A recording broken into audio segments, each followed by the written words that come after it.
In this video, we are going to be talking about the acid properties of carboxylic acids. This is for our learning objective for describing acid-base behavior of a carboxylic acid in water. Acids are by definition proton donors. It's this hydrogen right here on the carboxylic acid that can be donated to a water molecule.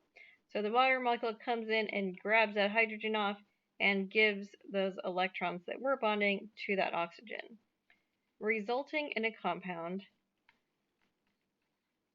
that has a minus charge on that oxygen. That minus charge is important. That means that this oxygen doesn't just have 2 lone pairs, now it has 3 lone pairs. And now this water molecule grabbed onto that hydrogen, and so this oxygen that was in the water now has more bonds than usual.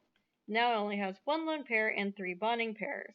That gives this an overall positive charge. You'll most often see that written as H3O+. So anytime oxygen has more bonds than usual, it is positively charged. Anytime oxygen has less bonds than usual, meaning it has 3 lone pairs instead of 2 bonding pairs, it will have a negative charge. Now we can see that we have something that's positively charged and something that's negatively charged. Carboxylic acids are weak acids.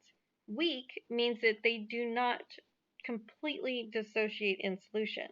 You see how this arrow is double-sided?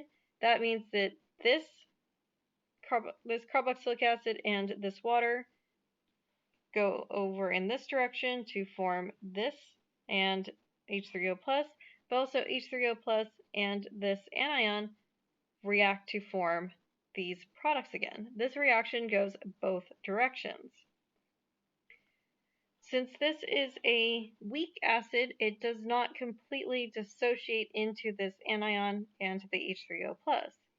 In reality, this is like 95% the neutral molecule form, and only 5% of it will ever get ionized. So it's mostly over here and a very tiny percentage over here. So this is very weak. That's in comparison to HCl, which is a strong acid.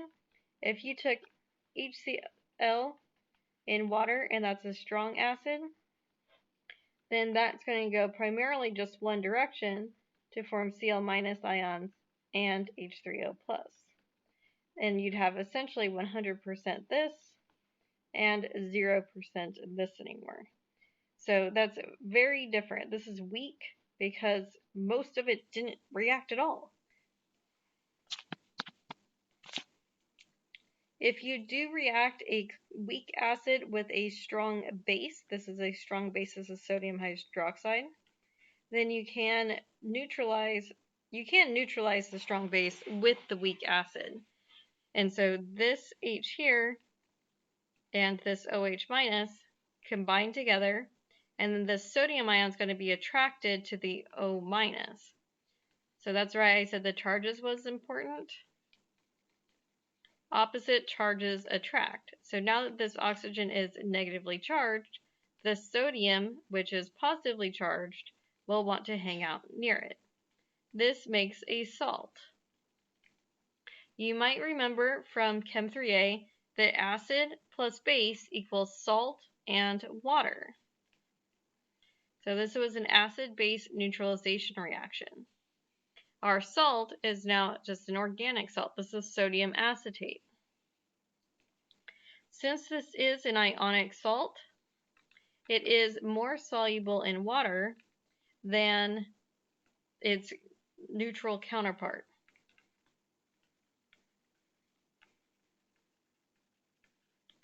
So more soluble than original acid. Here's benzoic acid. Let's go ahead and draw out its acid-base neutralization product. It's that H and that OH that are combined to form water. And so then we will have our anion and our sodium salt. Remember, it's only like the rest of this didn't do anything. So just draw the molecule and then just take off that H and replace it with the sodium ion. And then water is the other product. We can name these sodium salts or potassium salts. And so this looks more like an ester. And so these are named with that O8 suffix, much like esters were. Only now this is going to be named sodium. Remember, cation names always go first. And so you have to put the name of the cation as the first word. And then the second word is the name of the anion. The anion, the negatively charged piece. So cation is positive, anion is negative. So we named the positively charged cation. Now we named the anion. This has 2 carbons. And so if I didn't know that was acetate, I could call it ethanoate. Ethanoate. So that's sodium ethanoate. Here we have to name the cation first. The cation in this case is potassium. Then we name the anion. The anion has 1, 2, 3 carbons. And so that is propanoate. So those are the names of our salts.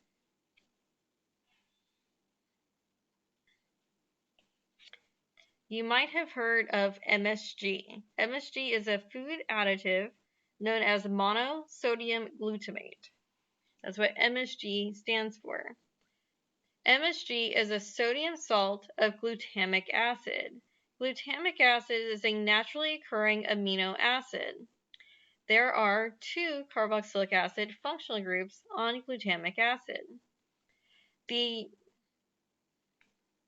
If we remove the hydrogen off of one of them and make the anion form of this, then that's known as glutamate, following what we just talked about. So glutamic acid, its anion form is called glutamate. If it's the sodium salt of that, then it's monosodium glutamate.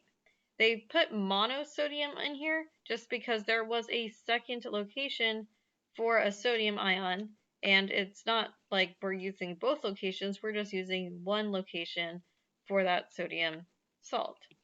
So monosodium glutamate is a chemical name for the sodium salt of glutamic acid, a naturally occurring amino acid.